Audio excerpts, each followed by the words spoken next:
അസ്സലാമു അലൈക്കും വറഹ്മത്തുള്ളാഹി വബറകാതുഹു. അൽഹംദുലില്ലാഹി റബ്ബിൽ ആലമീൻ അല്ലദീ ഹദാനാ ലിഹാദാ വമാ കുന്നാ ലിനഹ്തദിയ ലൗലാ അൻ ഹദാനല്ലാഹ്. അല്ലാഹുമ്മ സ്വല്ലി വസല്ലിം വബാരിക് അലാ നബിയ്യിനാ മുഹമ്മദ്. അഊദു ബില്ലാഹിസ് സമീഉൽ അലീം മിനശ് ശൈത്വാനിർ റജീം. ബിസ്മില്ലാഹിർ റഹ്മാനിർ റഹീം.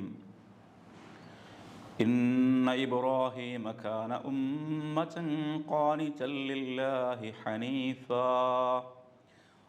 حنيفا ولم يك من المشركين شاكرا لأنعمه اجتباه وهداه إلى صراط مستقيم. സ്നേഹാദരങ്ങൾ നിറഞ്ഞ സത്യവിശ്വാസികളെ, വിശ്വാസിനികളെ, പടച്ചതമ്പുരാൻ്റെ വിധികളും വിലക്കുകളും മഹാനായ പ്രവാചകൻ മുഹമ്മദ് മുസ്തഫ റസൂൽ കരീം സല്ലല്ലാഹു അലൈഹി വസല്ലമയുടെ ജീവിതചര്യയും ജീവിതത്തിൽ മുറുകെ പിടിക്കണമെന്ന് ആമുഖമായി ഉപദേശിക്കുകയാണ്. റബ്ബ് അനുഗ്രഹിക്കുമാറാവട്ടെ. നമ്മളെല്ലാവരും അറിയുന്ന, മനസ്സിലാക്കുന്ന പോലെ ഹജ്ജ് കർമ്മവുമായി ബന്ധപ്പെട്ട് ലോകത്തിൻ്റെ വ്യത്യസ്ത ഭാഗങ്ങളിലുള്ള ലക്ഷക്കണക്കിന് വിശ്വാസികൾ മക്കയിൽ കർമ്മങ്ങളുമായി ഇടപെട്ടുകൊണ്ടിരിക്കുകയാണ്. അതിലേറെ പ്രസക്തമായ അറഫ സമ്മേളനം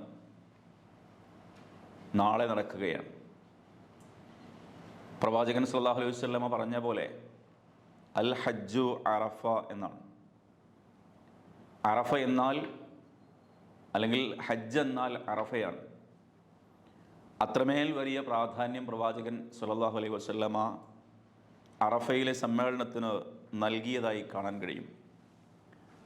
അറഫ എന്നതുകൊണ്ട് സ്വന്തത്തെയും സമൂഹത്തെയും തിരിച്ചറിയിക്കുക എന്നർത്ഥമുള്ള അറഫയിൽ നിന്നാണ് അത് വന്നത് എന്ന അഭിപ്രായമുണ്ട്. ഈ പറഞ്ഞ അറഫയിൽ തന്നെ ഭൂത, വർത്തമാന, ഭാവി കാലങ്ങളെ മനുഷ്യരുടെ സംഗമ സ്ഥലമായി പരിചയപ്പെടുത്തപ്പെടുന്നുണ്ട്. ഭൂതമെന്ന് പറഞ്ഞാൽ ആദം നബി അലൈഹിസ്സലാത്തു വസ്സലാമയും ഹവ്വാ ബീവിയും അവരിലേക്ക് ചെന്നെത്തി നിൽക്കുന്ന ഭൂതം. എന്നാൽ അതിൻ്റെ ഭാവി എന്നാൽ മഹ്ശറയിലേക്ക് ചെന്നെത്തുന്ന ആ ഒരു പരാവാരം പോലെ മുഴുവൻ മനുഷ്യരും ഒരുമിച്ച് കൂടുന്ന ആ ഒരു സംഗമം. വർത്തമാനമെന്നാൽ നമ്മളിപ്പോൾ കാത്തിരിക്കുന്ന അറഫയിലെ ലക്ഷക്കണക്കിന് വരുന്ന ഹാജിമാരുടെ മഹാസംഗമം. അതുമാത്രമല്ല, അനുധാവനം, കുംഭസാരം എന്നൊക്കെ അർത്ഥം വരുന്ന ഇഅ്തിറാഫ്, ആ പദത്തിൽ നിന്നാണ് അറഫ എന്ന വാക്ക് നിഷ്പന്നമായത് എന്ന വ്യാഖ്യാനവുമുണ്ട്. എന്ന് വെച്ചാൽ ഒരു മനുഷ്യൻ്റെ ആയുസ് മുഴുവൻ ചെയ്ത പാപങ്ങൾ അള്ളാഹുവിന് മുൻപിൽ ഏറ്റുപറഞ്ഞ് നിഷ്കളങ്കനായ ഒരു കുട്ടിയെപ്പോലെ കയൗമി വലദത്തുഹു ഉമ്മു, തൻ്റെ ഉമ്മ കുഞ്ഞിനെ പ്രസവിച്ച ദിവസം പോലെ മടങ്ങി വരുന്ന പോലെ എന്നതാണ്. മാത്രമല്ല, സ്വന്തം ദൗത്യത്തെ കുറിച്ചുള്ള തിരിച്ചറിവും അറഫ നമുക്ക് പ്രദാനം ചെയ്യുന്നുണ്ട്.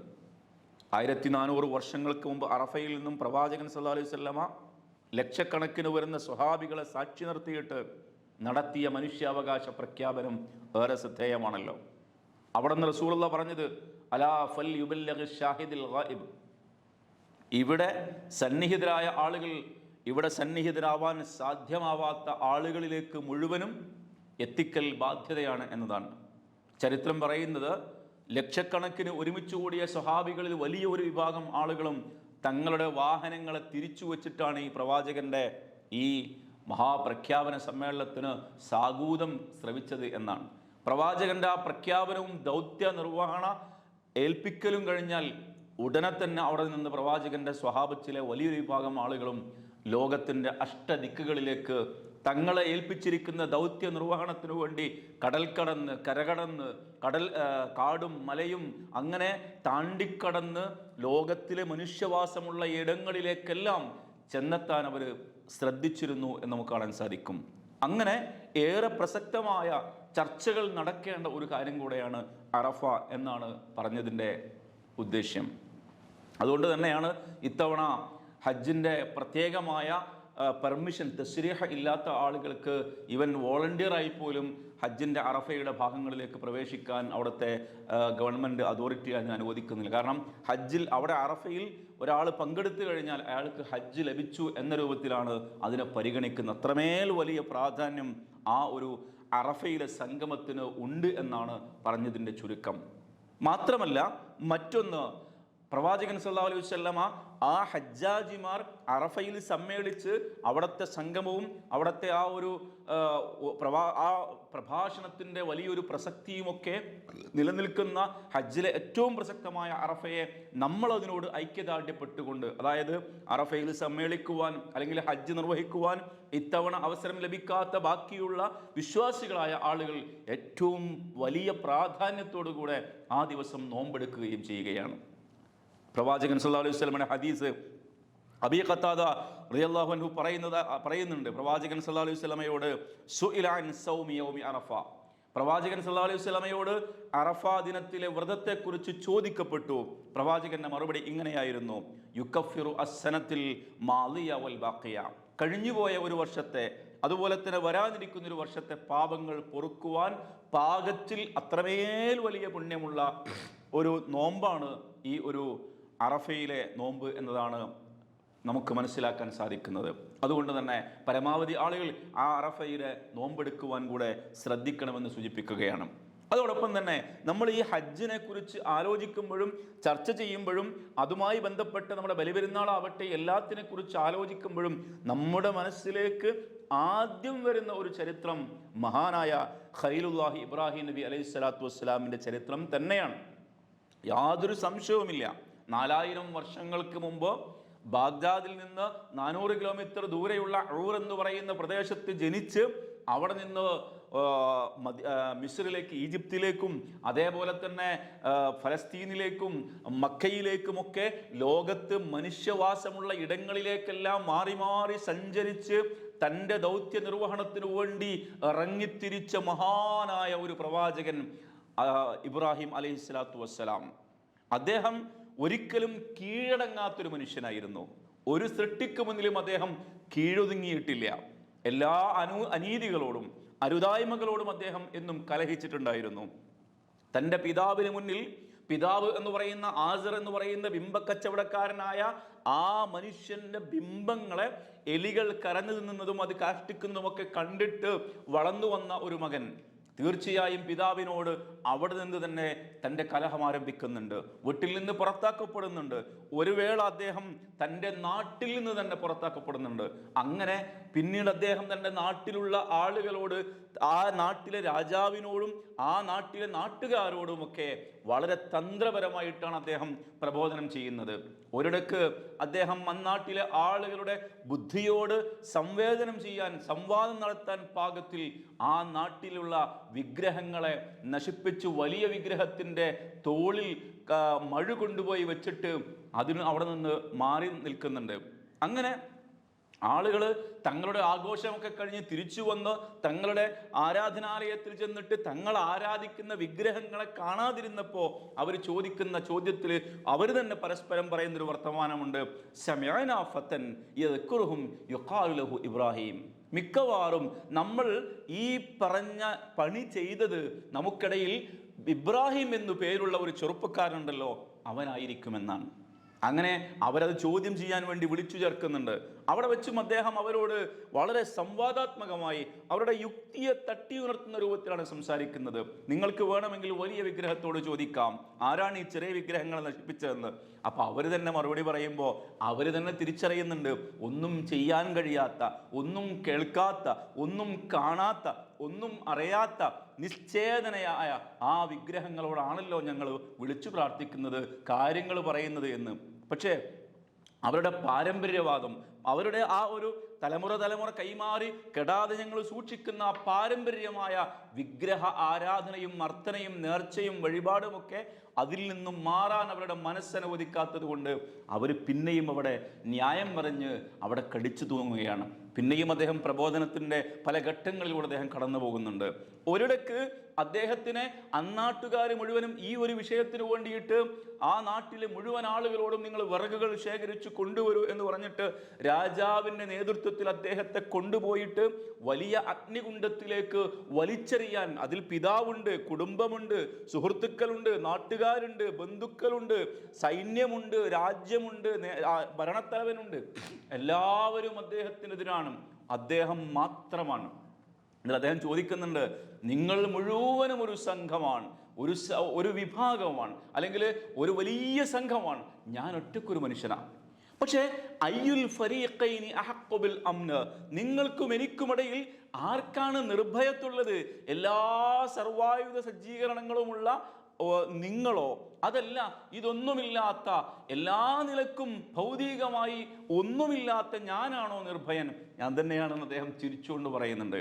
എന്നിട്ട് അദ്ദേഹത്തെ അഗ്നികുണ്ഡത്തിലേക്ക് വലിച്ചെറിയുമെന്ന് ഉറപ്പായപ്പോൾ അദ്ദേഹത്തോട് അവസാനമായി എന്തെങ്കിലും പറയാനുണ്ടോ ഇബ്രാഹിം എന്ന് ചോദിച്ചപ്പോൾ അദ്ദേഹം ചിരിച്ചുകൊണ്ട് പറയുന്നുണ്ട്, ആളിക്കത്തുന്ന ആ അഗ്നിയുടെ ജ്വാലകൾ ആകാശത്തിലേക്ക് ഇങ്ങനെ പറന്നുയർന്നിട്ട് ആ പറന്നുയർന്ന ഭാഗത്തിലൂടെ പക്ഷികൾ, പറവകൾ പറക്കുന്നുണ്ടായിരുന്നില്ല. അത്ര വലിയ അഗ്നിയാണ് അവർ ഒരു കൂട്ടിയിരുന്നത്. പക്ഷേ ആ ആളിക്കത്തുന്ന അഗ്നിയിലേക്ക് നോക്കിയിട്ട് മഹാനായ ഖലീലുല്ലാഹി ഇബ്രാഹിം നബി അലൈഹി സ്വലാത്തു വസ്സലാം പറഞ്ഞതായിട്ട് കാണാം, കാന ആഖിറു കലാമി ഇബ്രാഹിമ ഹീന ഉൽഖിയ ഇലന്നാർ ഖാല ഹസ്ബിയല്ലാഹു വനിഅമൽ വകീൽ. അവസാനമായിട്ട് അദ്ദേഹത്തിൻ്റെ വർത്തമാനം എന്താ? അദ്ദേഹം പറഞ്ഞത്, എനിക്കിതേ പറയാനുള്ളൂ, ഹസ്ബി അല്ലാഹു വനിഅമൽ വകീൽ. എനിക്കെൻ്റെ കാര്യങ്ങൾ മുഴുവനും ഏൽപ്പിക്കാൻ എൻ്റെ അല്ലാഹ് മതി. അവൻ കാര്യങ്ങൾ ഏൽപ്പിക്കാൻ എത്ര നല്ലവനാണെന്നറിയോ? വല്ലാത്തൊരു വിശ്വാസമാണത്, ഉറപ്പാണത്, ബോധ്യമാണത്. അതിന് എന്നിട്ടും ആളുകൾ അദ്ദേഹത്തെ വലിച്ചിട്ട് ആ അഗ്നിയിലേക്ക് വലിച്ചെറിയാണ്. പക്ഷെ അപ്പറഞ്ഞ വാക്ക് പടച്ചവന് വലിയ ഇഷ്ടമായി. പടച്ചവൻ എന്താ തിരിച്ചു ചെയ്തതെന്നറിയോ? ആ അഗ്നിക്ക് പടച്ചവൻ കൊടുത്തൊരു പ്രകൃതം ഉണ്ട്. അത് തീയായിട്ട് ഇങ്ങനെ ജ്വാലയായി മാറുക എന്നുള്ളതാണ്. എന്ന് പറഞ്ഞാൽ ചൂടാവുക എന്നുള്ളതാണ്. അതിലേക്ക് എത്തുന്നതിനെ കരിച്ചു കളയുക എന്നുള്ളതാണ് അതിൻ്റെ പ്രകൃതം. ആ രണ്ട് പ്രകൃതത്തെയും പടച്ചവൻ മാറ്റുവാണ്. പടച്ചോൻ യാ നാറു കൂനി ബർദൻ വസലാമൻ അലാ ഇബ്രാഹിം എന്ന പടച്ചോൻ പറയണേ. എന്നാൽ ഇബ്രാഹിം നബിൻ്റെ വിശ്വാസത്തിന് പടച്ചോൻ കൊടുത്തൊരു സമ്മാനമാണ്, ആദരവാണത്. ആ തീയുടെ അഗ്നിയുടെ പ്രകൃതം മാറി. ആ അഗ്നിയുടെ നടുവിൽ ഇങ്ങനെ ആകെ ആടിക്കത്തുന്ന അഗ്നിയുടെ നടുവിൽ ആ അഗ്നി പടച്ചോന്റെ തീരുമാനപ്രകാരം ഇബ്രാഹിമിന് തണുപ്പാണ് കൊടുക്കുന്നത്. ചൂട് കൊടുക്കുന്നതിന് പകരം തണുപ്പാണ് കൊടുക്കുന്നത്. എന്നിട്ട് മാത്രമല്ല, ഈ ചൂട് കഴിഞ്ഞിട്ട് പിന്നെ പ്രയാസം ഉണ്ടാവുമോ എന്ന ആശങ്കയില്ലാത്ത വിധം പ്രവാചകന് ആ ഇബ്രാഹിം നബിക്ക് പടച്ചോൻ സമാധാനം കൊടുക്കാൻ സുന്ദരമായിട്ട് പുഞ്ചിരി തൂകി പുറത്തേക്ക് ഇറങ്ങി വരുന്നുണ്ട്. നോക്കൂ നിങ്ങൾ, ഒരു മനുഷ്യൻ അള്ളാഹുവിലേക്ക് ബരമേൽപ്പിച്ചപ്പോൾ അള്ളാഹു നൽകിയിരിക്കുന്ന സമ്മാനം. അദ്ദേഹത്തിൻ്റെ ജീവിതത്തിൻ്റെ ഒരു ഘട്ടത്തിൽ അദ്ദേഹം ഇപ്പറഞ്ഞ മിസ്രിൽ വെച്ചിട്ട് തന്നെ, ഈജിപ്തിൽ വെച്ചിട്ട് തന്നെയുള്ള ആ രാജാവ്, നമ്രൂദ് രാജാവിൻ്റെ താല്പര്യപ്രകാരം തൻ്റെ ഇണ സാറാ ബീവിയെ ആഗ്രഹിക്കുന്നതിൻ്റെ പേരിൽ ആ ഒരു ചരിത്രം നമുക്കറിയാലോ. സാറ ഹാജറിനെ കിട്ടിയ ചരിത്രമൊക്കെ. അങ്ങനെ ഹാജറിനെ വിവാഹം കഴിക്കുകയും അങ്ങനെ അള്ളാഹുവിൻ്റെ അവരുടെ ഒരു ഇതേപോലെ അദ്ദേഹം പല പല നാടുകളിലേക്ക് തൻ്റെ ദഅവത്ത് സെറ്റിൽ ചെയ്യാൻ വേണ്ടിയിട്ട് യാത്ര ചെയ്യുന്നുണ്ട്. അങ്ങനെ ഒരു യാത്രക്കിടയിലാണ് ഈ രാജ്യത്തിലുള്ള ആളുകളെ കാണുന്നതുമൊക്കെ. അതുപോലെ മറ്റൊരു യാത്രക്കിടയിലാണ് അദ്ദേഹം ഇങ്ങനെ മക്കത്ത് എത്തിപ്പെടുന്നത് എന്നതും ഒരു ചരിത്രമായിട്ട് പറയാറുണ്ട്. അങ്ങനെ അള്ളാഹുവിൻ്റെ തീരുമാനപ്രകാരം ഇപ്പറഞ്ഞ ആയിരക്കണക്കിന് മൈലുകൾക്കപ്പുറത്തേക്ക് സഞ്ചരിച്ച ഇപ്രവാചകനും അദ്ദേഹത്തിൻ്റെ ഇണയായ ഹാജറും കുഞ്ഞു മകനായ അല്ലെങ്കിൽ ചോരപ്പൈതലായ ഇസ്മായിലിനെയും അങ്ങനെ അവിടെ ഇട്ടിട്ട് തിരിച്ചു പോവാണ്. അങ്ങനെ തിരിച്ചു പോകുന്നൊരു രംഗമുണ്ട്. ആ തിരിച്ചു പോകുന്ന രംഗത്തിൽ അള്ളാഹു സുബ്ഹാനഹു വ തആലയുടെ പരീക്ഷണം നോക്കൂ നിങ്ങൾ. ആ ചോരപ്പൈതലിനെയും ആ ഉമ്മയെയും അവിടെ ഉപേക്ഷിച്ചിട്ട് നീ തിരിച്ചിട്ട് പോകണമെന്ന് പറയുമ്പോൾ തിരിഞ്ഞു നോക്കാതെ തിരിച്ചു പോകാൻ നിൽക്കുന്ന ആ പിതാവിനോട്, ഭർത്താവിനോട്, ഇണയോട് ഹാജർ ചോദിക്കുന്നുണ്ട്, നിങ്ങൾ ഞങ്ങളെ വിട്ടിട്ട് പോവാ? ഒരു തണലുമില്ലാത്ത ആകാശത്തിൻ്റെ നെരിപ്പോടുള്ള അങ്ങ് വളരെ കത്തിജ്വലിക്കുന്ന സൂര്യനുള്ള ആ മരുഭൂമി, താഴെയോ തപിച്ചു നിൽക്കുന്ന മണൽപ്പുറം, പിന്നെയോ കേട്ടാൽ അടുത്തൊന്നും കേൾക്കാൻ പാകത്തിൽ ഒരു മനുഷ്യനുമില്ല, തണലായിട്ടൊരു മരവുമില്ല, കുടിക്കാൻ വെള്ളമില്ല, കഴിക്കാൻ കായ്കനികളില്ല, ഒന്നുമില്ലാത്ത മരുഭൂമി. അമ്മരുഭൂമിയിൽ മഹദി ഹാജർ അവിടെ മൂന്നാമത് ചോദിക്കണം എന്താണെന്നറിയോ? ആ അല്ലാഹു അമറക ബിഹാദ, ആ അല്ലാഹു അമറക ബിഹാദ എന്ന് ചോദിക്കുന്നുണ്ട്. അള്ളയാണോ നിങ്ങളോട് ഇത് കൽപ്പിച്ചത്? അപ്പോ അതെ എന്ന് പറയുന്നുണ്ട്. എങ്കിൽ ഇതൻ ലാ യുളയ്യുനാ, പടച്ചോ ഞങ്ങളെ കൈവടിയൂല. എന്നിട്ടോ സുമ്മറജാജ്, പിന്നെ ഇബ്രാഹിം നബിനെ അവർ നോക്കിയില്ല, തിരിച്ചുപോയി. എന്നിട്ട് ഇബ്രാഹിം നബി മൈലുകൾക്കപ്പുറത്തേക്ക്, ആയിരക്കണക്കിന് മൈലുകൾക്കപ്പുറത്തേക്ക് തിരിച്ചു പോവാണ്. ഇവിടെ ഇപ്പോഴും നിങ്ങൾക്കറിയാം, ആ മക്കയുടെ ചെന്ന് കഴിഞ്ഞാൽ ഒരു വലിയ താഴ്വര പോലെ ആഴത്തിലാണത്. ആ പറഞ്ഞ താഴ്വരയ്ക്ക് താഴെ ഉമ്മയും ഈ മകനും ഒറ്റയ്ക്ക് താമസിക്കാം. എന്നിട്ട് കുറച്ച് കഴിഞ്ഞപ്പോഴേക്കും ആ കുട്ടി കരയാൻ തുടങ്ങി. അങ്ങനെ കരയാൻ തുടങ്ങിയപ്പോൾ സ്വാഭാവികമായിട്ടും ഒരു ഉമ്മ, പക്ഷെ ആ ഉമ്മക്ക് പ്രതീക്ഷ ഉണ്ട്. നോക്കൂ നിങ്ങൾ, ഉമ്മ സഫയിലേക്ക് ഓടി നോക്കുകയാണ്, തിരിച്ചു മോൻ്റെ അടുത്ത് വരുന്നുണ്ട്. മർവയിലേക്ക് ഓടി നോക്കുന്നുണ്ട്, തിരിച്ചു മോൻ്റെ അടുത്ത് വരുന്നുണ്ട്. അങ്ങനെ ഓടിയും തിരിച്ചു വന്നും, ഓടിയും തിരിച്ചു വന്നും, അങ്ങനെ അവസാനം ഈ മകൻ കാലിട്ടടിച്ചു കരഞ്ഞിടത്ത് നിന്ന് വന്നിരിക്കുന്ന ജലത്തിൻ്റെ പേരാ അല്ലേ സംസം. ആ സംസമിനെ കുറിച്ചിട്ടും പറയുന്നുണ്ട്, അള്ളയുടെ സമ്മാനമാണത്. ആ മഹദി, ഒരു സ്ത്രീ തൻ്റെ അള്ളാഹുവിൽ പൂർണ്ണമായും ഭരമേൽപ്പിച്ചതിന് അള്ള കൊടുത്ത സമ്മാനമാണ് ഒന്നാമതായിട്ട് സംസം.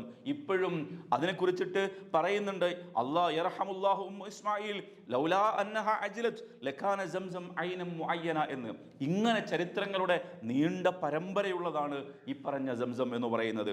നോക്കൂ നിങ്ങൾ, അതിനുശേഷം പിന്നെയും കുറെ നാളുകൾക്ക് ശേഷം മകൻ തുള്ളിച്ചാടി കളിക്കുന്ന ഒരു പ്രായമെത്തിയപ്പോൾ വാപ്പ വരുന്നത് എന്തിനാണെന്നറിയോ? പടച്ചോന്റെ ഒരു തീരുമാനം പറയാനാ. എന്തിനാ? നീ മോനെ, യാബുനയ്യ ഇന്നി അറാഫിൽ മനാമി അന്നി അദ്ബഹുക ഫൻദുർ മാദാ തറ, നിന്നെ അറുക്കണമെന്ന് ഞാനിതാ സ്വപ്നം കണ്ടിരിക്കുന്നു, നിന്റെ അഭിപ്രായം എന്താണ്? ഈ നാളുകൾക്കിടയിൽ ഈ ഉമ്മ മകനിൽ ഉണ്ടാക്കിയിരിക്കുന്ന വിശ്വാസത്തിന്റെ ഒരു ദാർഢ്യതയിൽ, പടച്ചവനെ കുറിച്ചുള്ള ഒരു ബോധ്യത്തിൽ ആ മകൻ സന്തോഷത്തോടെ, സംതൃപ്തിയോടെ, ധൈര്യത്തോടെ പറയുന്ന ഒരു വർത്തമാനം എന്താണെന്നറിയോ? യാ അബത്തി ഇഫ്അൽ മാ തുമർ സതജിദുനി ഇൻഷാ അല്ലാഹു മിനസ് സാബിരീൻ. നിങ്ങൾക്കൊരു കാര്യം കേൾക്കണോ? ഉപ്പ, നിങ്ങൾ പേടിക്കണ്ട, നിങ്ങൾക്ക് എന്നെ എന്ത് വേണമെങ്കിലും അള്ളാഹിന്റെ കൽപ്പന പ്രകാരം ചെയ്യാം, എന്നെ നിങ്ങൾക്ക് ക്ഷമാലുക്കളിൽ തന്നെ കണ്ടെത്താൻ കഴിയുമെന്ന്. വല്ലാത്തൊരു സമാധാനമാണ്, വല്ലാത്തൊരു ഭാഗ്യമാണ് ആ മകനിൽ നിന്ന് ലഭിച്ചത്. അങ്ങനെ ചരിത്രം മുന്നോട്ട് പോകുന്നത് നമുക്കറിയാവുന്നതാണ്. അങ്ങനെ അള്ളാഹു ഇബ്രാഹിം നബി അലൈഹി സ്വലാത്തു വസ്സലാമിനെ ധാരാളമായിട്ട് പ്രകീർത്തിച്ചതായിട്ട് നമുക്ക് കാണാൻ സാധിക്കുന്നുണ്ട്. ഇബ്രാഹിം നബിയെ കുറിച്ചിട്ട് അള്ളാഹു പറഞ്ഞതായിട്ട് കാണാൻ സാധിക്കുന്നതിൽ ഒന്ന്, നമ്മൾ മനസ്സിലാക്കിയ പോലെ തന്നെ ഇബ്രാഹിം നബി ഉമ്മച്ചൻ ഖാനിച്ചല്ലില്ല ഹനീഫൻ വലം യകു മിനൽ മുശ്രിക്കീൻ. അദ്ദേഹം ഒരു പ്രസ്ഥാനമായിട്ട് ഒറ്റയ്ക്ക് നിന്നിട്ട് ജീവിച്ച മനുഷ്യനാണ്.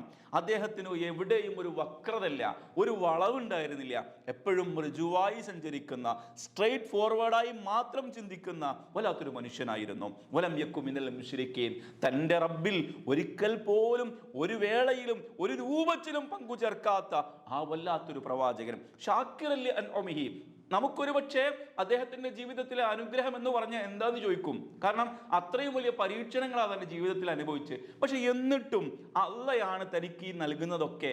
പരീക്ഷണമായാലും അത് തനിക്ക് അനുഗ്രഹമാണ് എന്നു ചിന്തിച്ചിട്ട് ആ പരീക്ഷണങ്ങൾ അനുഗ്രഹങ്ങളായി ഉൾക്കൊണ്ട് ആ അനുഗ്രഹങ്ങൾക്ക് നന്ദി കാണിക്കുന്നവരായിരുന്നു എന്നാ പറഞ്ഞത്. ഇസ്തബാഹു. ഇങ്ങനെയൊക്കെ ആയതുകൊണ്ട് തന്നെ പടച്ചോനായ ഇബ്രാഹിം നബിനെ തെരഞ്ഞെടുത്തെന്ന്. ഇങ്ങനെയൊക്കെ ആവാൻ പാകത്തിലുള്ള ഒരു കപ്പാസിറ്റി ആ മഹാനായ പ്രവാചകൻ ഉള്ളത് കൊണ്ട് പടച്ചോൻ അദ്ദേഹത്തെ തെരഞ്ഞെടുത്തു. വഹദാഹു ഇലാ സിറാത്തി മുസ്തഖീം. ഏറ്റവും ഋജുവായ വഴിയിലേക്ക് അള്ളാഹ് അദ്ദേഹത്തെ വഴി കാണിക്കുകയും ചെയ്തു. മറ്റൊന്ന് അദ്ദേഹത്തെ കുറിച്ച് പറയണത് ഇബ്രാഹിമുല്ലദീ വഫ. ഇബ്രാഹിം ആണെങ്കിലോ പൂർത്തീകരിച്ച മനുഷ്യനാണ്. അള്ളാഹ് എന്തൊക്കെ പറഞ്ഞോ ആ കൽപ്പനകളെല്ലാം അദ്ദേഹം പൂർത്തീകരിച്ചിട്ടുണ്ട്. മറ്റൊന്ന് പറയുന്നത് ഇന്ന ഇബ്രാഹിമ ലഹലീമുൻ അവ്വാഹും മുനീബ്. ഹലീം എന്ന് പറഞ്ഞാൽ കാരുണ്യമുള്ള ലോലമനസ്കനായ മനുഷ്യനാണ്. എന്നാലും അദ്ദേഹം അവ്വാഹുവാണ് എന്ന് പറഞ്ഞാൽ അള്ളാഹുവിന് അങ്ങേറ്റം വിനീത വിധേയനാണ്. അള്ളാഹ്ക്ക് മാത്രം കേട്ടോ, മറ്റാർക്കുമില്ല. മറ്റേതോ മുനീബ്, ഇസ്തിഗ്ഫാറിലേക്ക് മടങ്ങാൻ ഒരു മടിയുമില്ലാത്ത വ്യക്തിയാണ് അദ്ദേഹം. നോക്കൂ നിങ്ങൾ, ഇങ്ങനെ അള്ളാഹു അദ്ദേഹത്തെ കുറിച്ചിട്ട് ആദരിച്ചതായിട്ട് കാണാൻ സാധിക്കുന്നുണ്ട്. ഖദ് കാന ലക്കും ഉസ്വത്തുൻ ഹസനത്തുൻ ഫി ഇബ്രാഹിം. ഇബ്രാഹിം നബിയുടെ ജീവിതത്തിൽ നിങ്ങൾക്ക് ഉന്നതമായ മാതൃകയുണ്ടെന്നേ. വല്ലദീന മാഹു, അദ്ദേഹത്തിന്റെ കൂടെയുള്ളവർക്കും ഇത് ഖാലൂ ലിഖൗമിഹിം എന്ന് പറഞ്ഞിട്ട് നാട്ടിലെ നിഷേധികളായ ബഹുദൈവവിശ്വാസികളായ ആളുകളുടെ കൂട്ടത്തിൽ ഒരിക്കലും പെടാതെ അദ്ദേഹം മാറി നിൽക്കാൻ ശ്രദ്ധിച്ചിരുന്നു എന്നാണ്. എന്നിട്ടോ സൂറത്തുൽ ബഖറയിൽ അല്ലാഹു പറയുന്നുണ്ട് ഇബ്രാഹിം റബ്ബുഹു ബികലിമാത്തിൻ. എല്ലാ നിലക്കും അള്ളാഹു അദ്ദേഹത്തെ പരീക്ഷിച്ചു, പക്ഷെ ആ പരീക്ഷണങ്ങളിലൊക്കെ അദ്ദേഹം വിജയിച്ചു. ഫഅതമ്മഹുന്ന. നോക്കൂ നിങ്ങൾ, അള്ളാഹുവിന്റെ പ്രവാചകൻ ഇബ്രാഹിം നബി അലൈഹി സ്വലാത്തു വസ്സലാമിന്റെ ജീവിതം നിറയെ പരീക്ഷണങ്ങളാണ്. പക്ഷെ ആ പരീക്ഷണങ്ങളിലൊക്കെയും അള്ളാഹു അദ്ദേഹം വിജയിക്കുന്നത് കൊണ്ട് തന്നെ അള്ളാഹു അദ്ദേഹത്തെ ആദരിക്കുന്നുണ്ട്. അതുകൊണ്ടാണ് നമ്മളൊക്കെയും നമ്മൾ നമസ്കാരത്തിനിടയിൽ ചെല്ലുന്ന സ്വലാത്ത് ഉണ്ടല്ലോ, അത് ഇബ്രാഹിമി സ്വലാത്താണല്ലോ അല്ലേ. അല്ലാഹുമ്മ സ്വല്ലി അലാ എന്ന് തുടങ്ങിയിട്ട് രണ്ടാമത്തെ ഭാഗത്ത് നമ്മൾ അല്ലാഹുമ്മ ബാരിക് അലാ മുഹമ്മദിൻ കമാ ബാരക്ത അലാ ഇബ്രാഹിം എന്ന് പറയുന്നുണ്ടല്ലോ. അള്ളാഹു ബർക്കത്ത് ചെയ്ത ഇബ്രാഹിം നബിയെ പോലെ മുഹമ്മദ് നബി സല്ലല്ലാഹു അലൈഹി വസല്ലമക്കും ബർക്കത്ത് ചൊരിയണേ എന്ന്. നോക്കൂ നിങ്ങൾ, അത്രമേൽ വിശാലമായ രൂപത്തിൽ ആദരിക്കപ്പെട്ട ഒരു പ്രവാചകനാണ് ഇബ്രാഹിം നബി അലൈഹി സ്വലാത്തു വസ്സലാം.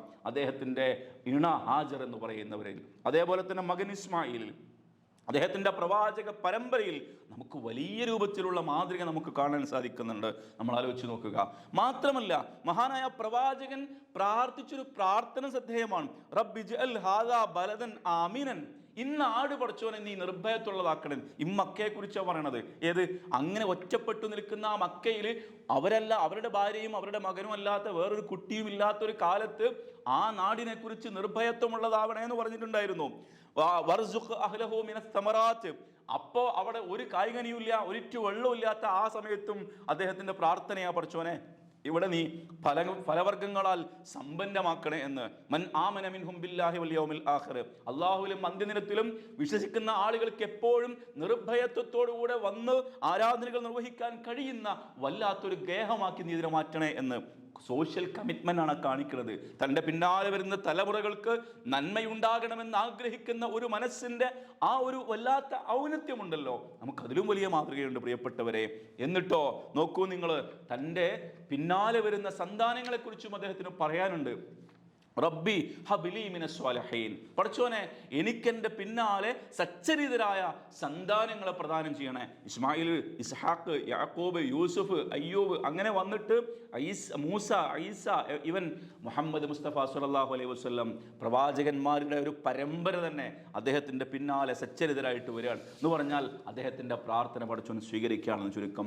എത്രത്തോളം എന്ന് വെച്ചാൽ മഹാനായ മുഹമ്മദ് നബി സല്ലല്ലാഹു അലൈഹി വസല്ലം പറഞ്ഞിട്ടുണ്ടായിരുന്നു, എൻ്റെ നിയോഗമടക്കം എൻ്റെ പിതാവ് ഇബ്രാഹിം നബി അലൈഹി സ്വലാത്തു വസ്സലാമിൻ്റെ പ്രാർത്ഥനയ്ക്ക് ലഭിച്ച ഉത്തരമാണെന്ന്. പ്രിയപ്പെട്ടവരെ, അങ്ങനെ പ്രവാചകൻ ആ മഹാനായ ഇബ്രാഹിം നബി അലൈഹി സ്വലാത്തു വസ്സലാമിനെ കുറിച്ച് ഓർക്കുന്ന, ഉൽ അസ്മിൽപ്പെട്ട പ്രവാചകനെ കുറിച്ച് ഓർക്കുന്ന ഈ സന്ദർഭത്തിൽ നമ്മൾ ആ ഒരു ബലിയുടെ ഓർമ്മയിൽ നമ്മൾ ആഘോഷിക്കുകയാണ് ബലിപെരുന്നാൾ. എന്നാലും ഇസ്ലാമിനെ സംബന്ധിച്ചിടത്തോളം നമുക്കറിയാവുന്ന പോലെ തന്നെ 2 ആഘോഷങ്ങളാണ് ഇസ്ലാമിലുള്ളത്. നമുക്കറിയാവുന്ന ഒരു സംഭവം ഉണ്ടല്ലോ, മഹാനായ പ്രവാചകൻ സല്ലല്ലാഹു അലൈഹി വസല്ലം ആയിഷ ബീവിയുടെ വീട്ടിലേക്ക് ചെന്നു. അങ്ങനെ ആയിഷ ബീവിയുടെ വീട്ടിൽ ഒരു ഭാഗത്ത് ഇങ്ങനെ ഇരിക്കുകയാണ്. കുറച്ചു നേരം കഴിഞ്ഞപ്പോഴേക്കും സിദ്ദീഖ് അക്ബർ റളിയല്ലാഹു അൻഹു വരികയാണ്. ആ സിദ്ദീഖ് അക്ബർ റളിയല്ലാഹു അൻഹു വന്നപ്പോൾ മോളെടുക്കൽ വന്നിട്ട് ചോദിക്കുമ്പോൾ അവിടെ അവരുടെ ഭർത്താവും ഈ സിദ്ദീഖ് അക്ബർ റളിയല്ലാഹു അൻഹുവിന്റെ പ്രവാചകനെ കാണുകയാണ്, ചോദിക്കുകയാണ്. അപ്പോൾ അതിഗൗരവത്തോടു കൂടെ ചോദിക്കുന്ന ഒരു ചോദ്യം ഇങ്ങനെ ഹദീസുകളിൽ വിശദമായിട്ട് കാണാൻ സാധിക്കും.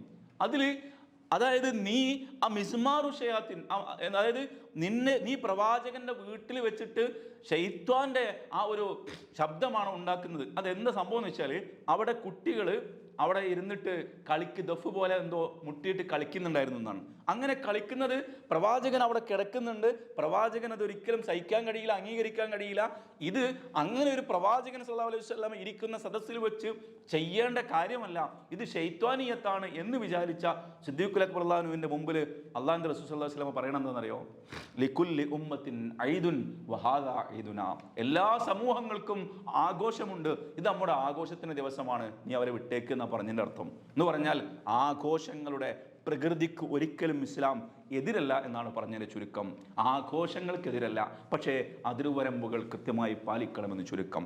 ഇസ്ലാമിലെ ഈ 2 ആഘോഷങ്ങളിലും ഒരുപാട് ആത്മീയതകൾ കൂടെ കൃത്യമായി കവർ ചെയ്ത് കാണാൻ കഴിയും. ദൈവികതയും മാനവികതയും പടച്ചോനത്തിൽ ഉൾപ്പെടുത്തിയിട്ടുണ്ട്. ദൈവികതയുടെ ആരാധനകളുമായി ബന്ധപ്പെട്ട കാര്യങ്ങളൊക്കെ കാണാൻ കഴിയും. ഈ ഈദുൽ ഫിത്തർ ആണെങ്കിൽ നമുക്ക് എല്ലാവർക്കും അറിയാവുന്ന പോലെ തന്നെ സക്കാത്തുൽ ഫിത്തർ എന്തിനാ? തുഹറത്തൽ ലിസ്വായിം, അത് ആത്മീയതയാണ്. തുഅമത്തൽ മസാക്കീൻ, അതായത് സാധുക്കൾക്ക് ഭക്ഷണം കൊടുക്കണം, അത് മാനവികതയാണ്. നോക്കൂ നിങ്ങൾ.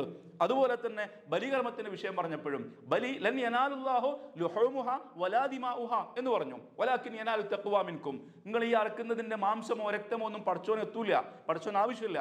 പക്ഷേ നിങ്ങൾ ആ അറക്കുമ്പോൾ നിങ്ങളുടെ മനസ്സിലുള്ള ബലിയുണ്ടല്ലോ, ഇബ്രാഹിം നബി അലൈഹി സ്വലാത്തു വസ്സലാം അദ്ദേഹത്തിൻ്റെ മകൻ ഇസ്മായിലിനെയുമായിട്ട് തുള്ളിച്ചാടി കളിക്കുന്ന മകനെയുമായിട്ട് മിനായിലെത്തിയിട്ട് മകനെ കിടത്തിയിട്ട് മകൻ്റെ കഴുത്തിലേക്ക് മൂർച്ചയുള്ള വീണ്ടും വീണ്ടും മൂർച്ച കൂട്ടിയ കത്തി വെച്ചിട്ട് ഇബ്രാഹിം താങ്കൾ വിജയിച്ചിരിക്കുന്നു എന്ന് പറഞ്ഞിട്ട് എന്ന് പറഞ്ഞിട്ട് അവിടെ വെച്ചിട്ട് വേറെ ജിബ്രീൽ കൊണ്ടുപോയിട്ട് ആടിനെ കൊടുത്തിട്ട് അറുത്തിട്ട് ആ ബലി പൂർത്തിയാക്കുന്നുണ്ടല്ലോ. അങ്ങനെ ഒരു ബലിയുടെ ഓർമ്മയിലാണ് നമ്മൾ ഓരോരുത്തരും ബലികർമ്മം നിർവഹിക്കുന്നത്. അവിടെയും ആത്മീയതയുമുണ്ട്, ഒപ്പം തന്നെ അർഹതപ്പെട്ട ആളുകൾക്ക്, ബന്ധുക്കൾക്ക് ലഭിക്കുന്നുണ്ട്. അതുപോലെ തന്നെ ആളുകൾക്ക്, നാട്ടുകാർക്കും നമ്മൾ അതിൻ്റെ മാംസത്തിൽ നിന്ന് നൽകുകയാണ്. അവിടെ മാനവികതയുമുണ്ട്. നോക്കൂ നിങ്ങൾ, ഈ ആത്മീയതയും മാനവികതയും ഒരുപോലെ സംലയിപ്പിച്ചുകൊണ്ടുള്ളതാണ് ഇസ്ലാമിലെ ഈ രണ്ട് ആഘോഷങ്ങളും എന്നാണ് പറഞ്ഞൊരു ചുരുക്കം. നമ്മൾ അന്ന് ഉച്ചത്തിൽ പറയുന്നത് അല്ലാഹു അക്ബർ, അല്ലാഹു അക്ബർ, അല്ലാഹു അക്ബർ, ലാ ഇലാഹ ഇല്ലല്ലാഹു, അല്ലാഹു അക്ബർ, അല്ലാഹു അക്ബർ വലില്ലാഹിൽ ഹംദ് എന്നാ പറയുന്നത്. എന്ന് പറഞ്ഞാൽ നമ്മൾ ആവർത്തിച്ച് ഉറക്കെ പറയുന്നത് അല്ലാഹു ആണ് ഏറ്റവും വലിയവൻ എന്നാണ്. എന്ന് പറഞ്ഞാൽ നമ്മുടെ ജീവിതത്തിന്റെ ഒരുപാട് സന്ദർഭങ്ങൾ നമ്മൾ ആ അല്ലാഹുവാണ് അക്ബർ എന്ന് പറഞ്ഞുകൊണ്ടിരിക്കുന്നുണ്ട്. ബാങ്കിലുണ്ട്, ഇഖാമത്തിലുണ്ട്, നമസ്കാരത്തിൽ ആവർത്തിച്ചു പറയുന്നുണ്ട്. അതുപോലെ തന്നെ പല സന്ദർഭങ്ങളിലായിട്ട് നമ്മളത് പറയുന്നുണ്ട്. എല്ലാറ്റിനും കഴിവുള്ളവൻ അല്ലാഹുവാണ്. ഞാനാണ്, മനുഷ്യനാണ് എല്ലാറ്റിനും കഴിവുള്ളവൻ എന്ന് ചിന്തിക്കുന്ന ഒരു AI കാലത്ത്, ആർട്ടിഫിഷ്യൽ ഇന്റലിജൻസിനെ അത്രമേൽ വലിയ കണ്ടുപിടുത്തങ്ങളിലേക്ക് എല്ലാറ്റിലും എത്തിച്ചേരാൻ കഴിയും, ഇനിയൊരു അറിവും കണ്ടെത്താനില്ലെന്ന് ചിന്തിക്കുന്ന ഒരു കാലത്ത് മനുഷ്യനല്ല എല്ലാത്തിൻ്റെയും കഴിവുള്ളവൻ, അവൻ അല്ലാഹുവാണ് വലുത്, അവൻ്റെ സന്ദേശമാണ് ശരി, അതിനു വേണ്ടിയാണ് എൻ്റെ ജീവിതം എന്ന് പഠിപ്പിക്കുന്ന വിശ്വാസമുണ്ടല്ലോ. ഇബ്രാഹിം നബി പഠിപ്പിച്ച കാല അസ്ലിം, നീ ഒന്ന് പൂർണ്ണമായും നീ സമർപ്പിക്കണമെന്ന് പറഞ്ഞപ്പോ അതേ അസ്ലംതു റബ്ബിൽ ആലമീൻ, ഈ പ്രപഞ്ചങ്ങളുടെ റബ്ബായ അല്ലാഹുവിന് ഞാൻ എന്നെ പൂർണ്ണമായും സമർപ്പിച്ചിരിക്കുന്നു എന്ന് പറഞ്ഞിട്ട് മടിയില്ലാതെ, മടുപ്പില്ലാതെ, മാറി നിൽക്കാതെ, ഒഴിവുകഴിവുകൾ പറയാതെ അല്ലാഹുവിന് പരിപൂർണമായും സമർപ്പിച്ചിരിക്കുന്ന പ്രവാചകൻ ഖലീലുല്ലാഹി ഇബ്രാഹിം നബി അലൈഹി സ്വലാത്തു വസ്സലാം. അതിൻ്റെ സന്ദേശമാണ് ഈ ഒരു ഈദുൽ ഫിത്തർ, ഈദുൽ അദ്ഹ നമുക്ക് പ്രദാനം ചെയ്യുന്നത്. ഈദുൽ അദ്ഹ എന്ന് പറഞ്ഞാൽ ബലി നൽകുന്ന പെരുന്നാൾ എന്നാണ്. അതുകൊണ്ട് നമ്മൾ ബലി പെരുന്നാൾ എന്ന് പറയുന്നത്. നോക്കൂ നിങ്ങൾ, ഈ പറഞ്ഞ പെരുന്നാളുമായി ബന്ധപ്പെട്ടും ചില സുന്നത്തുകൾ പ്രവാചകൻ നമ്മളോട് പറഞ്ഞിട്ടുണ്ട്. എന്താണെന്നറിയോ? ഈ പറഞ്ഞ നമ്മൾ അറഫയുടെ നോമ്പെടുത്തിട്ട് നമ്മൾ അതിനുശേഷമാണ് നമ്മൾ ബലിപെരുന്നാളിലേക്ക് പോകുന്നത്. എന്നിട്ട് ആ ബലിപെരുന്നാളിന് പോകുമ്പോൾ നമ്മൾ ഇഗ്തിസാൽ എന്നാണ്, നമ്മൾ കുളിച്ചുകൊണ്ട് ശുദ്ധിയായിട്ട് ഉള്ളതിൽ നല്ല വസ്ത്രം ധരിച്ചിട്ട് ഉള്ളതിൽ നല്ല സുഗന്ധമൊക്കെ പൂശിയിട്ടാണ് നമ്മൾ പോകുന്നത്. പോകുമ്പോൾ പ്രവാചകൻ പറഞ്ഞു, നിങ്ങൾ പോകുന്ന സമയത്ത് നിങ്ങൾ ഈ ഈദുൽ ഫിത്തറിന്റെ ദിവസമാണെങ്കിൽ നിങ്ങൾ എന്ത് ചെയ്യണം? ഒറ്റയായിട്ട് ഈത്തപ്പഴമോ അല്ലെങ്കിൽ സമാനമായ എന്തെങ്കിലും കഴിക്കണം, ചെറുതായിട്ട് ലഘുഭക്ഷണം കഴിക്കണം. എന്നാലോ ഉദ്ഹയ്യത്തിൽ, അതായത് ഈദുൽ അദ്ഹയുടെ പെരുന്നാളാണെങ്കിൽ അതിനുശേഷമാണ് നിങ്ങൾ എന്തെങ്കിലും കഴിക്കേണ്ടതെന്നാണ്. എന്നിട്ട് അതിനുശേഷം അങ്ങോട്ട് പോകുന്ന വഴി ഒന്ന് വേറെ, ഇങ്ങോട്ട് വരുന്ന വഴി ഒന്ന് വേറെ. ചില ഹദീസുകളൊക്കെ കാണാൻ സാധിക്കും, പ്രവാചകന്റെ സ്വഹാബത്തൊക്കെ തഖബ്ബലല്ലാഹു മിന്നാ വ മിൻകും എന്നാണ് അവർ, അള്ളാഹു നമ്മിൽ നിന്നും നിങ്ങളിൽ നിന്നും ഇത്തരം നന്മകളൊക്കെ സ്വീകരിക്കട്ടെ എന്ന പ്രാർത്ഥനയാണ് അവർ പരസ്പരം പറഞ്ഞുകൊണ്ടിരുന്നത് എന്ന് നമുക്ക് കാണാൻ സാധിക്കും. അതുപോലെ തന്നെ നമ്മൾ നന്മകളാൽ ആ ഒരു ദിവസത്തെ സമ്പന്നമാക്കുക. എത്രത്തോളം എന്ന് വെച്ചാൽ ആ ഒരു നമസ്കാരത്തിന് വേണ്ടി പോകുമ്പോൾ ആർത്തവകാരികളായ സ്ത്രീകളോട് പോലും പ്രവാചകന്റെ കാലഘട്ടത്തിൽ സ്വഹാബത്തും ഒക്കെ അവർ കൊണ്ടുപോയിരുന്നു. എന്നിട്ട് ഈദ് മുസല്ലയിൽ ഈദിന്റെ ആ ഒരു പ്രഭാഷണം അവർ കേൾക്കും, പക്ഷേ നമസ്കാരത്തിൽ നിന്ന് അവർ മാറി നിൽക്കുമായിരുന്നു എന്നാണ്.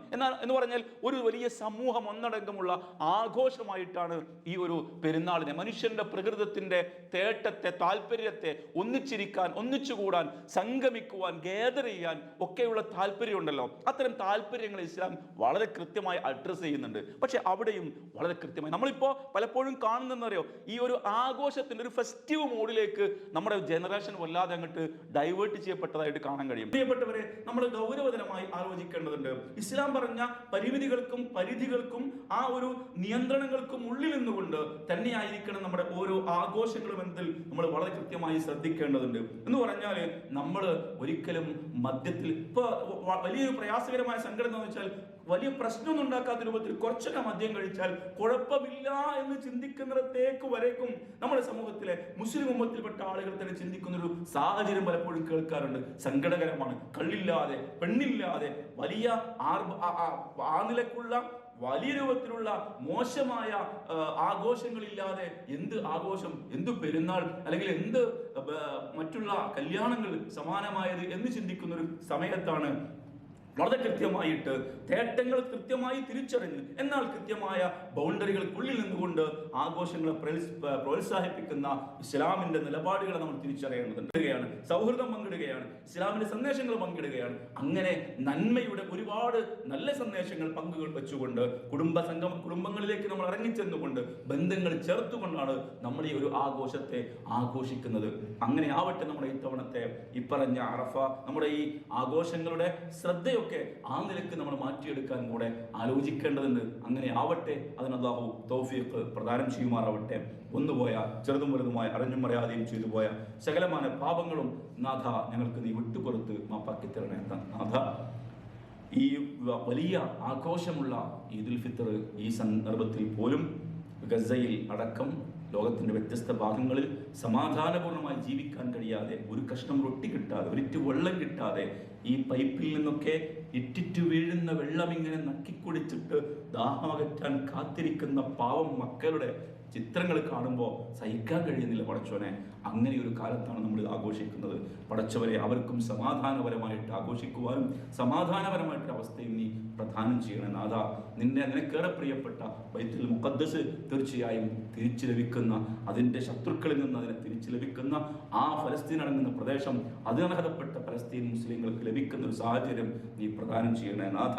റബ്ബുൽ ആലമീനായ നാഥ, നിന്റെ പ്രലോകത്തിൽ പ്രവാചകന്മാരും സിദ്ദീഖീങ്ങളും ശുഹദാക്കളും സ്വാലിഹീങ്ങളും ഒക്കെയുള്ള ആ ജന്നാത്തുൽ ഫിർദൗസിൽ ഒരുമിച്ച് കൂടുകയാണ് സൗഭാഗ്യം. അല്ലാഹുവേ, ഞങ്ങൾക്കും ഞങ്ങളുടെ മാതാപിതാക്കൾക്കും മക്കൾക്കും ഇണകൾക്കും നീ പ്രദാനം ചെയ്യണേ നാഥ. اللهم ربنا آتنا في الدنيا حسنة وفي الآخرة حسنة وقنا عذاب النار. وصلى الله على محمد